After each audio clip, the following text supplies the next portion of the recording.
warahmatullahi wabarakatuh. Alhamdulillahilladzi arsala rasulahu bil huda wa dinil haqq liyudhhirahu 'ala ad-din kullih wa kafa billahi shahida. Asyhadu an la ilaha illallah wahdahu la syarika lah wa asyhadu anna Muhammadan 'abduhu wa rasuluh. Allahumma salli wa sallim ala nabiyyina Muhammad, amma ba'du. Jamaah muslimin muslimat rahimani Allah wa iyyakum. Alhamdulillah, segala puji bagi Allah. Kita buka kajian kali ini atas nikmat dan karunia yang datang dari Allah, memberikan kemudahan kita untuk bermajlis ilmu. Dan insya Allah mulai malam hari ini kita buka pembahasan baru, yaitu terkait dengan pembahasan fikih. Tentu ada perbedaan terkait dengan akidah yang substansinya adalah iman, keyakinan. Bagaimana kita bisa berkomitmen istiqomah meyakini dari rukun iman, dari iman kepada Allah, malaikatnya, rasulnya, kitab-kitabnya, hari akhir, takdir baik yang kita rasa itu takdir yang bagus maupun takdir yang buruk. Nah, ketika Allah Subhanahu wa ta'ala menyampaikan melalui sabda Rasul sallallahu alaihi wasallam, di mana tanda orang yang baik adalah orang yang mau belajar ilmu agama.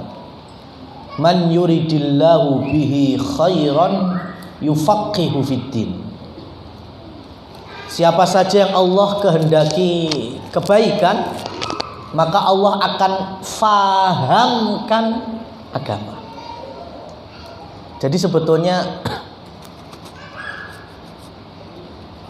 menilai orang itu baik atau enggak itu paling simpel, gelem ngaji apa ora, is gitu. Itu ciri paling simpelnya. Kalau dia sudah mulai istiqomah sholat berjamaah, kemudian ternyata juga mendatangi majelis ilmu, nah itu sudah ada tanda kebaikan pada dirinya. Setidaknya kita bisa menilai uang iki apik.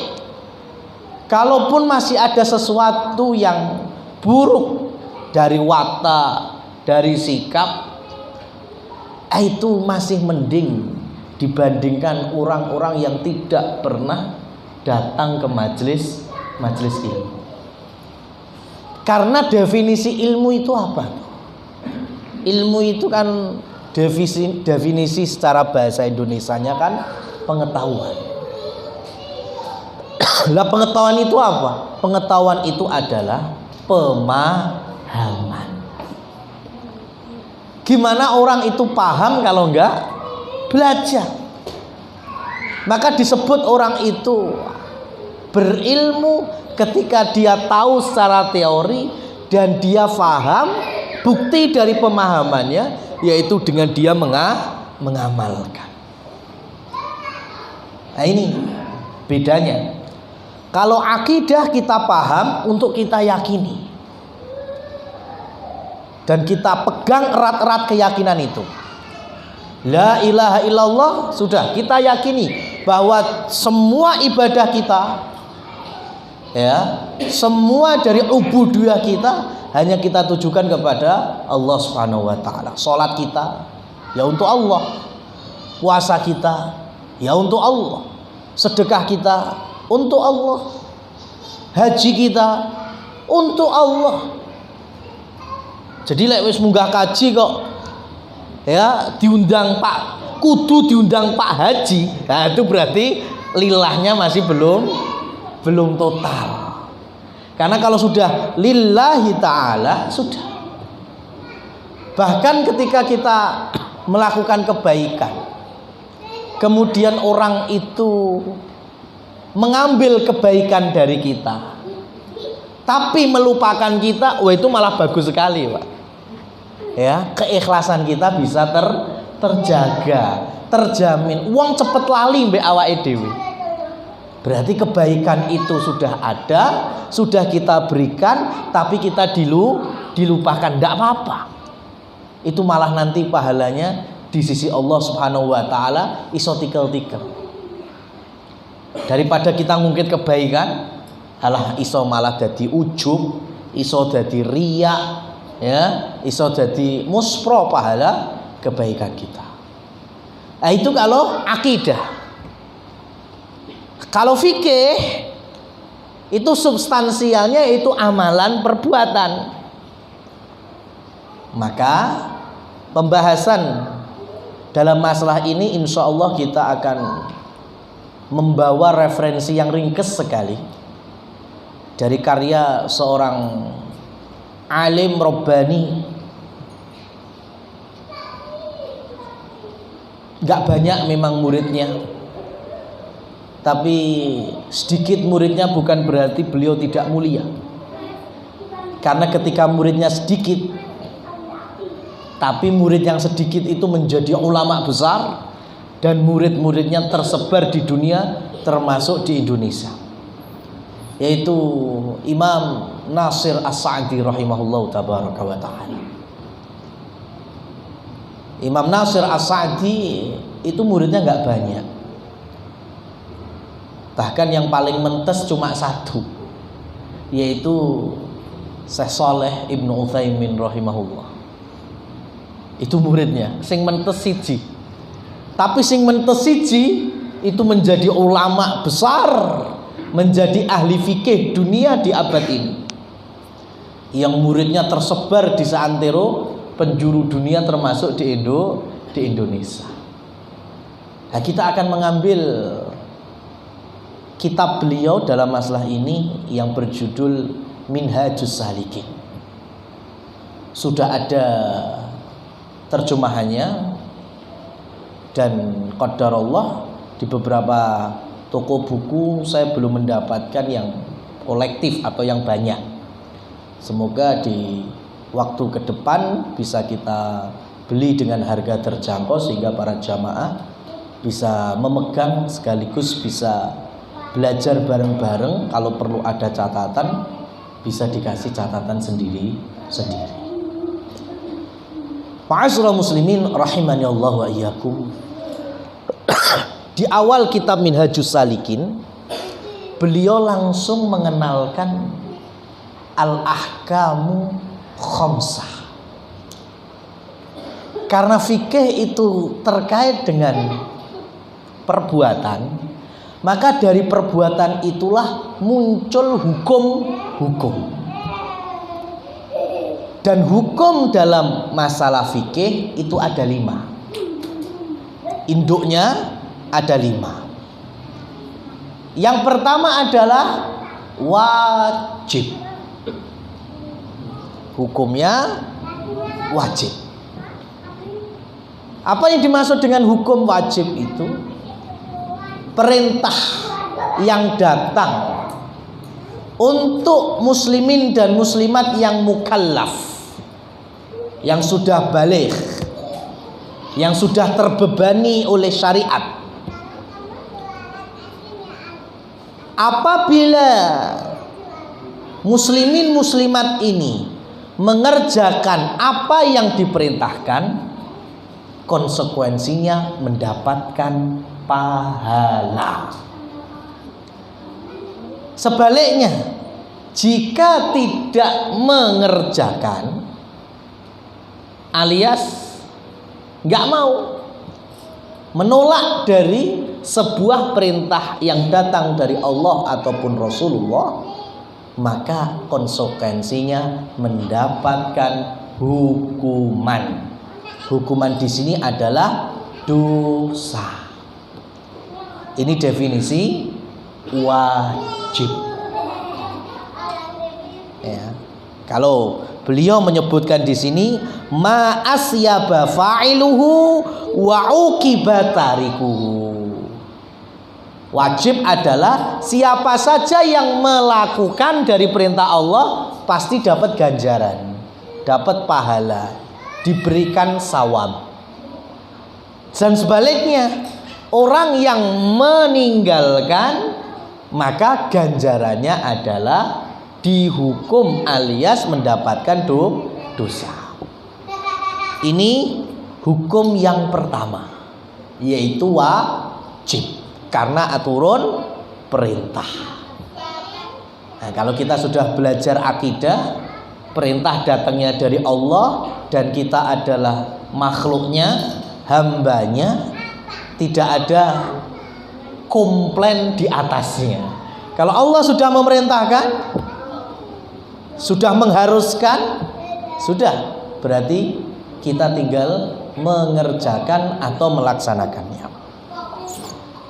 Yang kedua adalah haram, dan definisinya adalah zidduhu, kebalikan dari wajib. Ada larangan,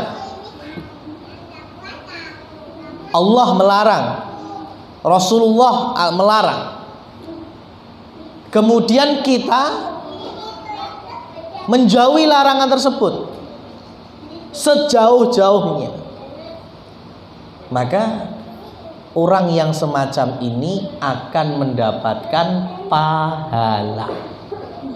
Sebaliknya, orang yang melaksanakan dari larangan Allah maupun Rasulnya akan mendapatkan hukuman alias dosa. Sebaliknya tadi, kalau perintah dikerjakan ganjaran pahala, perintah ditinggalkan dosa. Haram, kalau kita menjauhkan diri sejauh-jauhnya malah dapat pahala. Dilarang kok berarti kudu ngadoh. Lah ngerti dilarang kok malah nindakno. Nah, ini berarti dapat dosa dan hukuman dari Allah Subhanahu wa taala. Ini hukum yang kedua. Hukum yang ketiga, makruh. Definisi makruh adalah ma asyaba tarikuhu walam yu'aqab fa'iluhu. Makruh itu adalah berangkat dari larangan.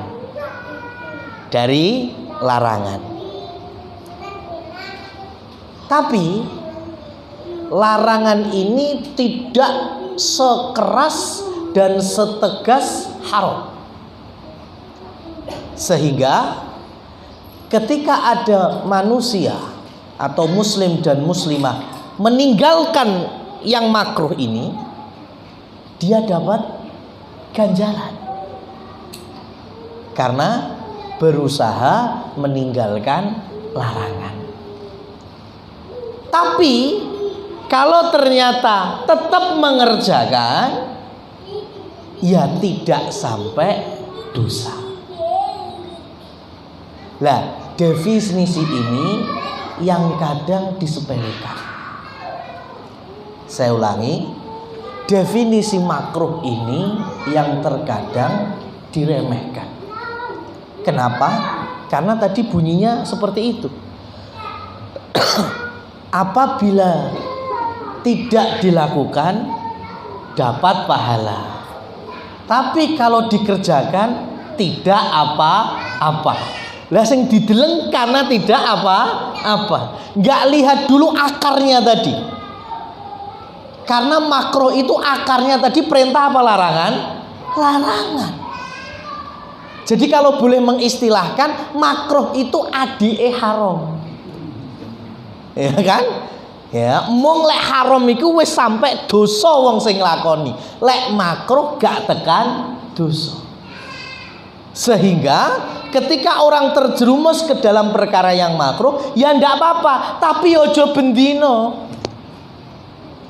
Jangan dijadikan kebiasaan, karena akar asalnya sama dengan haram, yaitu sebuah larangan. Contoh, ketika Rasul Shallallahu Alaihi Wasallam menyebut, la tashrabanna ahadukum qa'iman, janganlah di antara kalian minum sambil berdiri. Dari sini kemudian muncul hukum minum ngadeg makruh. Ya, ngombe kok mbek ngadeg makruh. Kemudian dari sini didefinisikan lagi. Orang kalau tahu itu hukumnya makruh, berarti luwih apik ngombe kuwi ya lungguh, duduk. Yang penting jangan berdiri. Tapi kalau kita sesekali melihat orang minum berdiri, ya kita nggak bisa menghukumi sampean dosa, sampean telah melaksanakan larangan Rasul. Apa itu? Minum sambil berdiri. Karena kalau dibilang minum sambil berdiri, wong sing nglakoni dosa yo jane orang anti dosa. Bahkan Rasul Shallallahu Alaihi Wasallam pun pernah minum air zam-zam sambil berdiri. Tapi kan Rasul gak bendino itu. Minum zam-zam itu ketika beliau ke Mekah, ketika umroh, ketika haji. Dan beliau berdomisili di mana? Di Madinah. Oleh karena itu, minum sambil berdiri itu nggak sampai dosa. Tapi ojo kemudian dijadikan kebiasaan. Karena ketika kita malah menjauhkan perbuatan makruh, oleh ngono ngombeku tak lungguh wae. Lah itu malah bisa berpahala karena kita meninggalkan yang makruh. Dan itu biasanya lebih maslahat, secara adab juga lebih sopan. Ini yang ketiga. Yang keempat, hukum sunnah. Sunnah secara fikih definisinya adalah orang ketika melaksanakan perintah, yang perintahnya itu hukumnya sunnah, maka pasti dapat ganjaran. Kalau ditinggalkan, yonda sampai berdosa. Berarti ini akarnya sama dengan apa? Wajib, berawal dari perintah.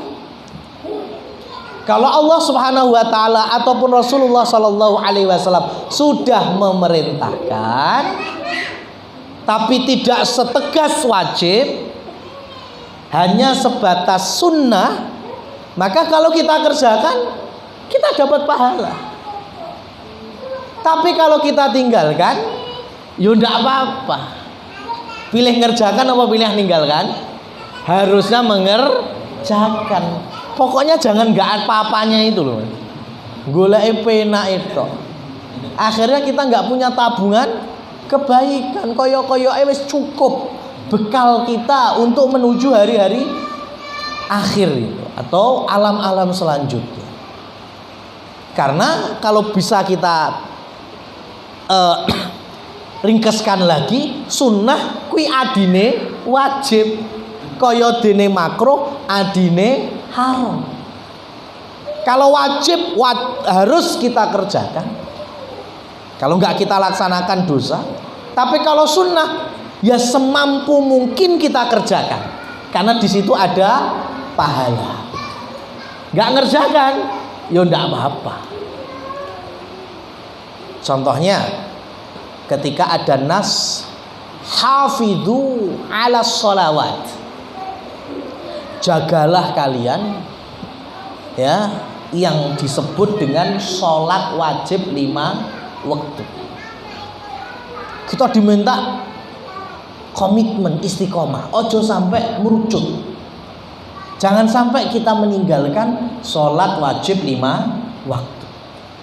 Ini berarti ayatnya hafidhu ala sholawat, hukumnya apa? Wajib.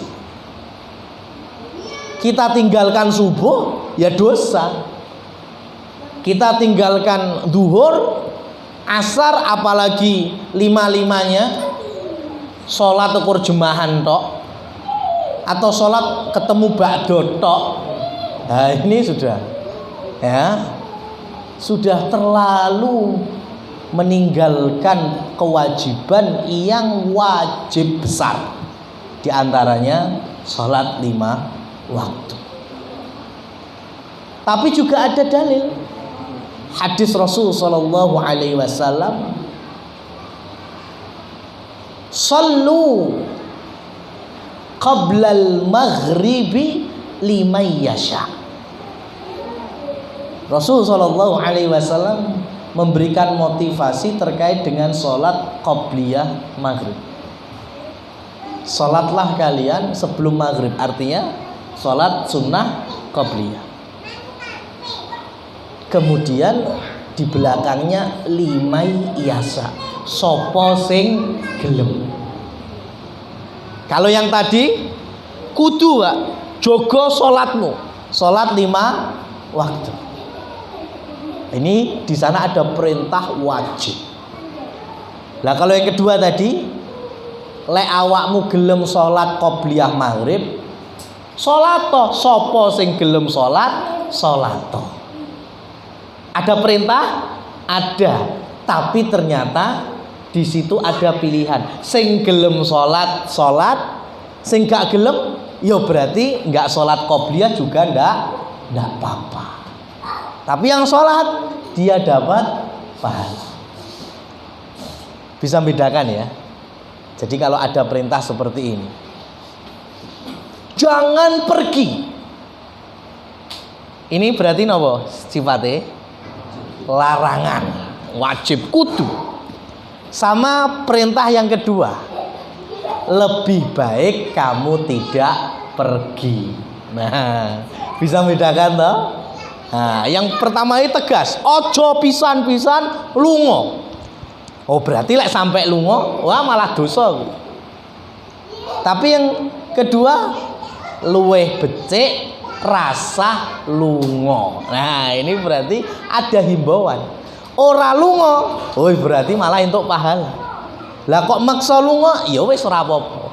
Itulah perbedaan wajib dengan sunnah, haram dengan makruh. Karena asli dari hukum itu cuma 2, perintah dan larangan. Cuma itu, perintah dan larangan. Kalau perintah berarti konsekuensinya ya kita harus melaksanakan. Kalau larangan konsekuensinya ya kita harus menjauhkan diri dari larangan Allah dan Rasulnya tersebut. Aslinya hukum itu induknya cuma 2, perintah kita kerjakan, larangan kita jauhi. Nah, cuma kemudian beranak, ada perintah yang sifatnya wajib, nanti juga wajib pun macam-macam. Ada yang sifatnya nggak setegas wajib, cuma sunnah. Ada larangan yang sifatnya tegas jadi haram, ada larangan yang sebatas makruh. Maka kemudian muncul hukum yang terakhir, dilakoni kena, ora dilakoni ya ora apa-apa. Keluar dari 2 ini tadi, ya, bukan perintah, bukan larangan. Oleh karena itu dijalani boleh, enggak dijalani juga enggak masalah. Apa itu? Mubah. Itulah hukum yang ke-5. Wa huwallazi fa'alahu wa tarakahu ala haddin sawa. Yaitu perkara siapa saja yang melakukan atau siapapun yang meninggalkan semuanya terhitung sama saja. Ya, kebanyakan yang kelima ini dalam urusan atau perkara dunia. Makan, ya, makan hukum asalnya mubah, silahkan makan. Tapi kok ternyata makannya makan daging haram, berarti jadi makannya haram. Kalau ternyata makanan yang halal, jadilah hukum halal dan itu mubah. Ma'asyiral muslimin rahimani Allah wa iyyakum. Setelah Asy-Syaikh Sa'di rahimahullah tabaraka wa taala mengenalkan 5 hukum ini, baru kemudian beliau masuk pembahasan.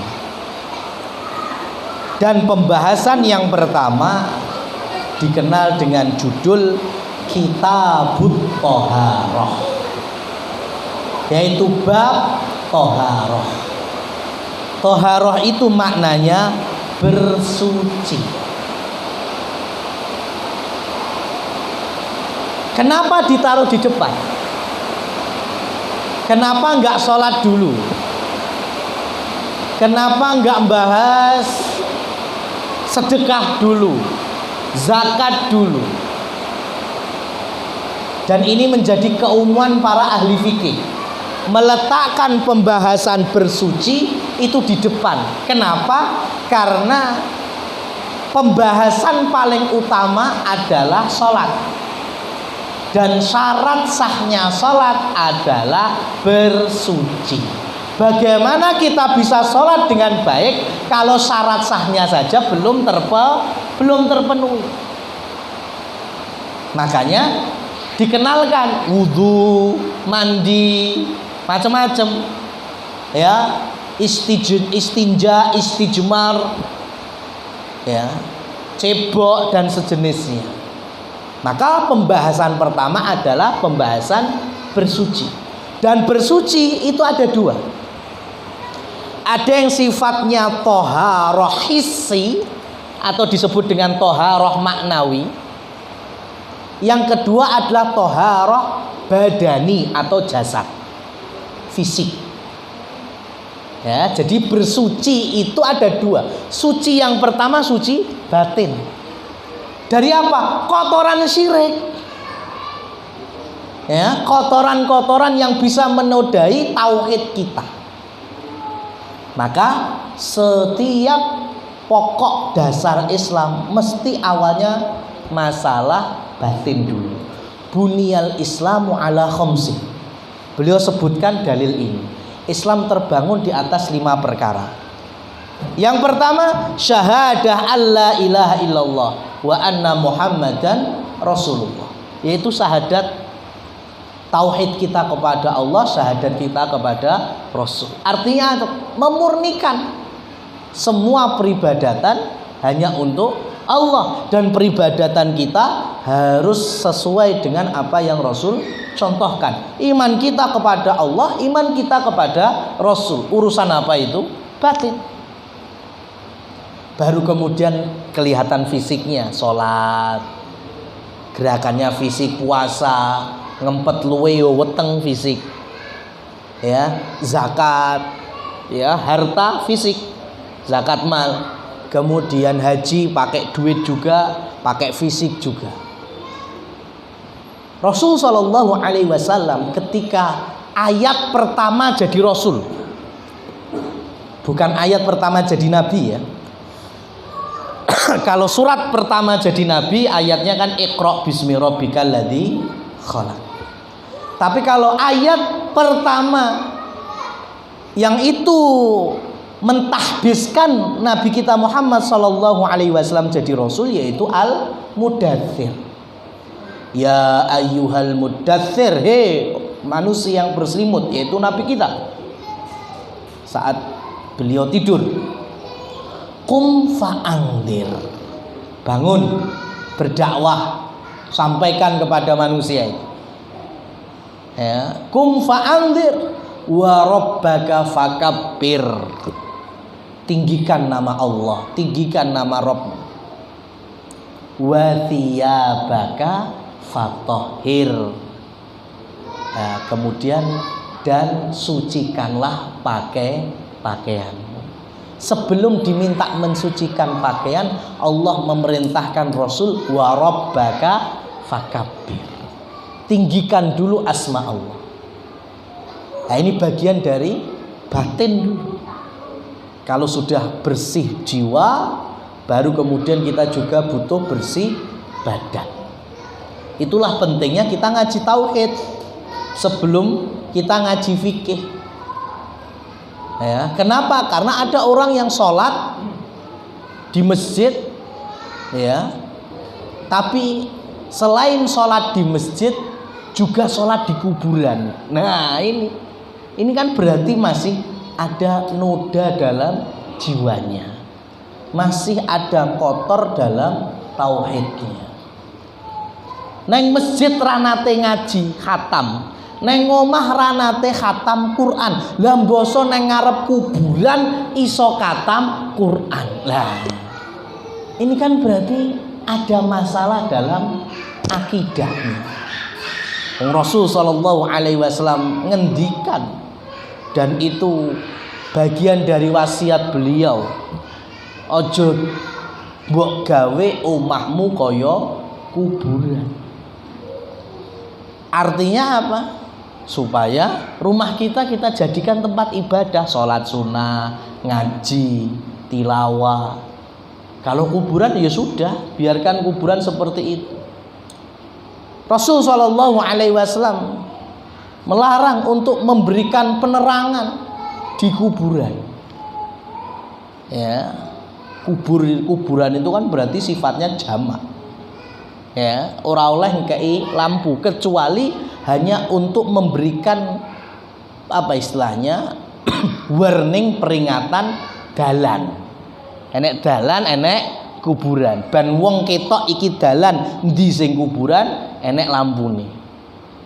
Bukan kuburan ya, ini kuburan sitok lampune mentrong-mentrong 100 watt. Nah, ini berarti menyelisih dari perintah Nabi Shallallahu Alaihi Wasallam. Berarti masih ada salah, ada kotoran dalam jiwanya yang bisa mengantarkan ke perbuatan tersebut.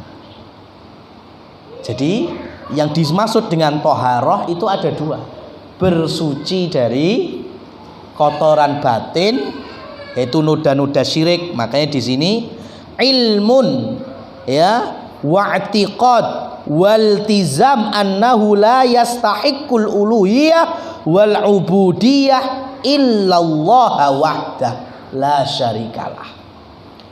Kata Syekh Asy-Sya'di, pengetahuan pemahaman hamba, keyakinannya, iltizamnya, kekokohannya bahwa tidak ada yang berhak untuk diibadahi dan disembah melainkan hanya Allah satu-satunya. La syarikalahu, tidak ada sekutu baginya. Nah, ini sebelum kita belajar wudhu, sebelum kita belajar sholat, kembali lagi diingatkan perkara tauhid. Ikhlas jami'uddin lillahi ta'ala, mengikhlaskan segala perkara agama dari ibadah ini hanya untuk Allah Subhanahu wa ta'ala. Jangan disanding-sandingkan dengan yang lain. Nah, dan ketika kita bersuci, ya, dari jiwa dan kotorannya, diimbangi dengan amalan-amalan fisik yang lainnya, di mana Rasul Shallallahu Alaihi Wasallam juga telah memberikan wasiat, taraktu fikum amroin lan tadillu ba'di, kalian aku tinggalkan dua perkara yang mana kalau engkau kokoh memegangnya tidak akan tersesat. Kitabullah wa sunnati, yaitu Al-Quran dan sunnah-sunnah, artinya ajaran-ajaranku, kata Rasul Shallallahu Alaihi Wasallam. Jadi kalau ini bisa dipadukan, wah itulah ilmu dan pemahaman yang pas, yang benar. Ya. Karena terkadang kita ini sudah memberikan ilmu di atas kebenaran. Yang benar adalah Quran, yang benar adalah hadis yang sahih. Mungkin yang membawakannya tetap manusia biasa yang salah, termasuk saya pribadi. Tapi yang kita sampaikan, kita berusaha itulah kebenaran. Tapi terkadang urat leher sampai nyongot, ya, kui kalah dari mitos yang tersebar di masyarakat yang bercokol bertahun-tahun. Ya, ini masalahnya. Contoh yang kami alami beberapa waktu yang lalu, ketika bimbing jamaah umroh, sudah kita wanti-wanti, ibadah di Allah jangan sampai untuk yang lainnya. Apalagi ibadah umroh ki nganggo duit ora titik. Eman-eman lek nganti gak ikhlas. Terus kita sampaikan lagi, insya Allah kita akan beribadah di 2 tanah suci. Sing suci itu ora lemah. Sing suci itu karena pertamanya manusia yang di atasnya, keimanannya, itibaknya dengan Rasul Shallallahu Alaihi Wasallam. Makanya Allah berikan keberkahan, Allah berikan rahmatnya, Allah berikan berbagai macam karunia-karunianya, sampai dikenal dengan 2 tanah suci, Mekah dan Madinah, dan seterusnya dari manasik umroh. Itu di sini neng Solo, kulo baleni teng Bandara Soekarno Hatta, kulo baleni ketika turun di Medina, ping 3 loh Pak. Itu saya wanti-wanti dan saya yakin jamaah mesti krungu, karena dalam kondisi fokus. Lah di suatu sore dan ba'da asar itu kalau di Madinah biasanya waktu untuk ngubur jenazah. Saya ajak para jamaah khususnya yang putra itu untuk bisa melihat, nyambangi makam Baqi di Madinah. Nah, itu ada peristiwa yang menyedihkan. Tur gawe saya muntap. Ono jamaah sing pengen njupuk lemah kuburan Baqi. Sampai aja gawe perkara, Pak. Ya kan? Iki lek sampai konangan sing jleput ora kur sampean tok. Kami selaku penanggung jawab dan ngisin-ngisine wong Indonesia. Jawabane napa? Lah, tenggen kula niku biasane ngeten iki. Ya kan? Gitu. Biasane tenggen kula niku pokoke lek lunga umroh haji niku mesti sangu lemah kuburan Baqi. Ya, ora enggak muntap jenengan. Ngelu ngrasakne ngene iki, Pak. Kula saelingku ping 3 jenengan mirengne apa mboten? Nggih. Lah terus nang ndi itu? Ya, enggak ada manfaatnya, enggak ada madharatnya. Lemah riki kalian lemah omah sampean padha. Sampean bakulan apa to? Soto mbek rawon. Ha, arek tingku penglaris to jane. Aslinya udah ketahuan. Eman-eman jenengan ngetokni regat hanya untuk kayak gini. Eman-eman. Itu terjadi. Betul. Lah sesuke bojone golek suket Fatimah, wis padha wae. Ya, sama saja ya Allah. Bu, mboten niki pun enten penelitian medis. Suket Fatimah iki malah gawe madharat. Gawe molo khususnya bagi perempuan-perempuan yang hamil mau bersalin. Niku pun enten penelitiannya. Ya. Makanya sekarang wis gak ono sing bakulan seperti itu. Oh, tapi tenggen kula biasane ngoten niku. Jare tokoh kula, sekarang kula bari tanglet tokoh jenengan pun tates niki dereng Pak Ustaz. Loh, urung teko ya wis aneh-aneh njaluki. Ya. Ini kenyataan. Wah, akhirnya ngwayal golek dhewe. Bijine ketemu kula ta angsal mboten. Lah pancen wis renek. Ya. Lah itu kenyataan di lapangan. Ya, jadi kenapa kita butuh taklim, kita terus ngaji? Ya karena itu. Lah wong sing wis pirang-pirang tahun aja kadang ya masih kalah dengan mitos, dengan klenik, dengan keyakinan yang ada di masyarakatnya atau di lingkungannya, meskipun itu jauh dari kebenaran. Nah ini maka toharoh hissiyah atau toharoh batin itu juga perlu. Sepenting kita juga membersihkan fisik. Dan insya Allah kita lanjutkan pada pertemuan berikutnya. Kita akan kenalkan terkait dengan kebersihan fisik, yaitu masalah air dan seterusnya. Wallahu a'lam bishawab. Aqulu qouli hadza aqulu ma tasma'un fa subhanakallahumma wa bihamdika asyhadu an la ilaha illa anta astaghfiruka wa atubu ilaik. Wassalamualaikum warahmatullahi wabarakatuh.